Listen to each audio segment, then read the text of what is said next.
소크라테스는 아테네를 굼뜨고 깨워줄 필요가 있는 말에 비유를 하고 자신은 신이 내려준 사명인 아테네의 등에로서 지속적으로 아테네를 깨우고 설득하는 것을 멈추지 않을 것이라고 말을 해.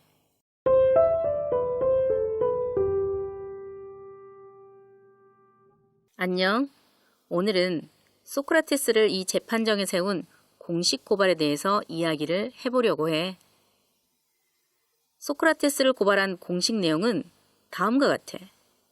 소크라테스는 젊은이들을 망치고 국가가 믿는 신들을 믿지 않고 다른 새로운 신령스러운 것들을 믿음으로써 불의를 행하고 있다. 소크라테스는 멜레토스를 상대로 이 고발에 대한 논박을 진행해 나가지. 그 특유의 논리로 멜레토스의 비논리적인 면과 모순적인 면을 잡아내면서 반박을 해. 먼저 젊은이를 망친다는 고발에 대해 반박을 해. 멜레토스가 중요한 문제를 경박하게 처리하고 젊은이 교육에는 무관심하다는 것을 지적을 해. 참고로 멜레토스는 보살피는 사람이라는 뜻이야. 소크라테스는 멜레토스가 젊은이의 교육에는 조금도 관심을 가져본 적이 없으면서 이에 대해 고발을 했으며 혹여 잘못이 있다면 개인적으로 불러 훈계도 될 일을 자신을 법정에 세우는 어리석음을 범했다고 지적을 해. 이 고발장에는 구체적으로 어떤 젊은이들을 어떻게 망쳤는지에 대한 구체적인 언급은 없어. 소크라테스는 선을 아는 것이 곧 선을 행하는 것이다 라고 보았어. 진정한 행복을 이끌어내는 선한 것이 무엇인지 아는 사람이라면 항상 도덕적인 행동을 할 것이라는 것이지.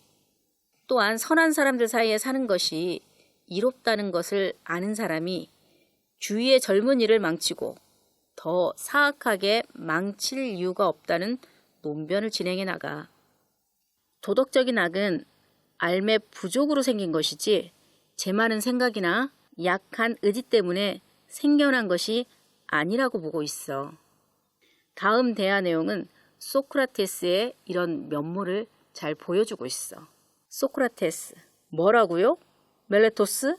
그 나이에 당신이 이 나이에 나보다 그토록 더 지혜로워서 당신은 나쁜 사람들은 늘 자기들과 가장 이웃해 있는 사람들에게 나쁜 일을 하고 훌륭한 사람들은 훌륭한 일을 한다는 걸 알고 있는 반면 나는 내가 함께 있는 사람들 중 누군가를 몹쓸 사람으로 만들면 그 사람에게서 뭔가 나쁜 일을 당할 위험에 처하게 되리라는 것조차 모를 만큼 심각한 무지 상태에 있다는 건가요?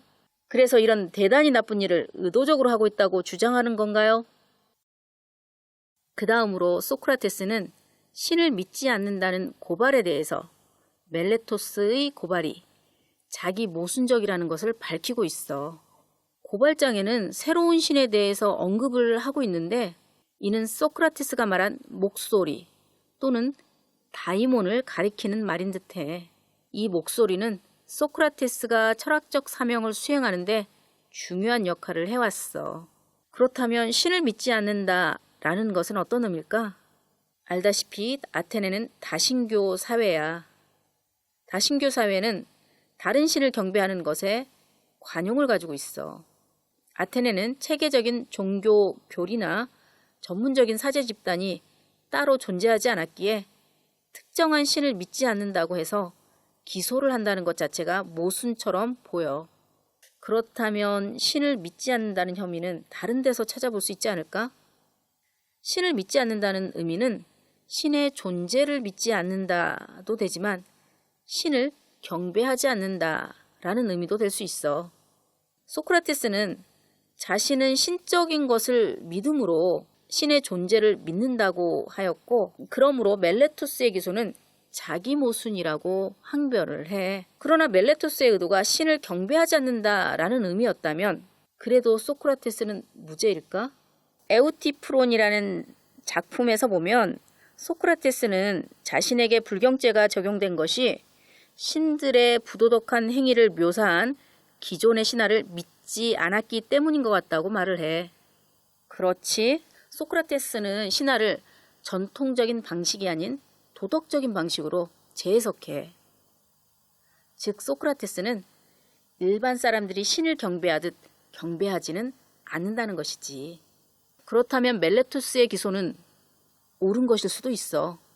소크라테스는 이 부분에 대한 항변은 생략한 채 신의 존재를 믿지 않는다에 대해서만 항변을 해. 이 부분에서도 소크라테스는 설득에 실패를 하지. 그리고 나서 소크라테스는 자신을 아킬레우스, 헤라클레스와 연결시키면서 자신도 신의 총애를 받고 있다고 말해. 이는 배심원들의 분노를 사기에 충분한 말이야. 여기서 우리는 소크라테스가 새로운 영웅상을 제시하고 있음을 알 수 있어. 소크라테스가 제시한 영웅은 아킬레우스나 헤라클레스처럼 전투에서 뛰어난 실력을 발휘하거나 도시국가를 위해서 맹목적으로 목숨을 바치는 사람이 아니라 정의에 헌신하는 사람이야. 소크라테스가 가장 충정을 보이는 대상은 국가가 아니라는 것이지. 철학이라는 자리를 지키도록 명령한 신에게 가장 큰 충정을 보이고 있어. 그리고 놀라운 발언을 해. 배심원들이 자신을 조건부 방면을 해준다고 하더라도 신의 명령을 따라서 지혜를 사랑하는 일을 결코 멈추지 않을 것이며 지속적으로 아테네 시민들에게 질문을 할 것이라고 말을 해. 그리고 이 일은 결코 자신을 위한 것이 아니라 아테네 시민을 위한 것이라고 말을 하지. 소크라테스는 아테네를 굼뜨고 깨워줄 필요가 있는 말에 비유를 하고 자신은 그 말을 깨우는 등에로 비유를 해. 자신은 신이 내려준 사명인 아테네의 등에로서 지속적으로 아테네를 깨우고 설득하는 것을 멈추지 않을 것이라고 말을 해. 이는 배심원들의 분노를 사기에 충분했어. 소크라테스는 영혼이 사람의 정수라고 보았어.